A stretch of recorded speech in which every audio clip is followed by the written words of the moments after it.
Hi, I am Carla McDougal, founder of Reflective Life Ministries and author of Reflecting Him. I'm glad to be with you. I want to pose a question. So you're called to ministry, now what? You may be thinking that very same thing in your life. Let me share a little example with you. One day I was looking out my window in my flower beds, and I have an iron cross, large iron cross.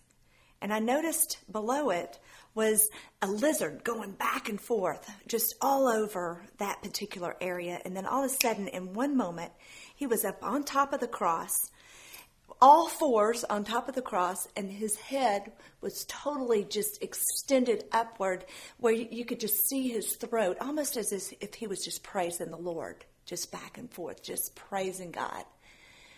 And it hit me at that moment. How many times that in ministry, for me, am I running around trying to figure out things when all along I need to be standing on top of that cross, just like that lizard, just totally extended up to him and asking him to pour into me what it is he wants me to do. What an illustration that will live with me forever. Well, I want to share 3 different points with you when it comes to beginning a ministry. The first is prayer, and then purpose, and then passion. And if we went into the book of Acts 1, we would see that Jesus has already, he is ascended into heaven. And into Acts, I'm going to look at this real quick, Acts 12, we see the disciples sitting there, 11 of them, because of course Judas is not with them anymore. So we have 11 disciples that are all just kind of, whoa, what are we supposed to do next? What is it that how are we supposed to go about this?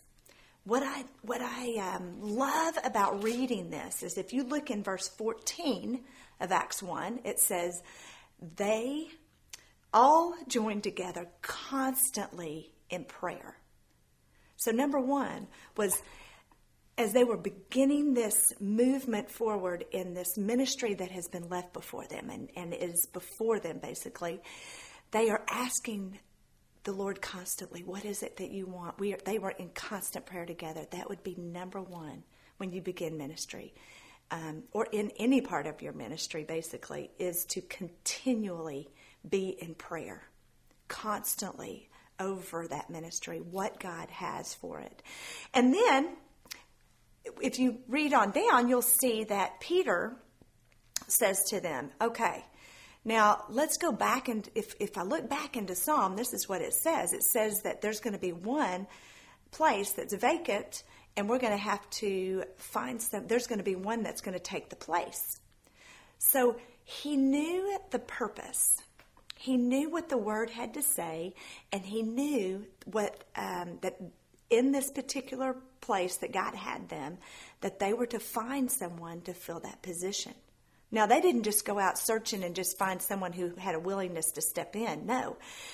They then prayed, and if you look down, you would see further in verse 23 and in verse 24 that they prayed for, they had found 2 that could take that place, but they prayed because it said, God, you know the heart of these men, and you know which ones will fill this position the best. So we are asking you to show us.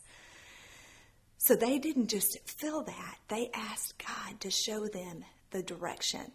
See, that's what we need to be doing. We need to know the calling, and we need to know what the word has to say so that as we move forward, we don't just fill positions. We don't just do things that look good. We do exactly what it is that he calls us. So we need to know that purpose. And finally, out of prayer, then purpose, comes that passion. That God will move us into have this passion that he gives as we move forward. And if we read through the book of Acts, you would see the passion that they have as they served in ministry. I hope this was helpful to you. And as you think about that lizard on the cross, or you think about the lizard that was running around, Which one are you?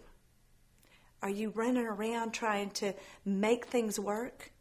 Or are you taking time to be on the top of that cross, extending those praises up to Him and willingness to just sit there and hear from Him?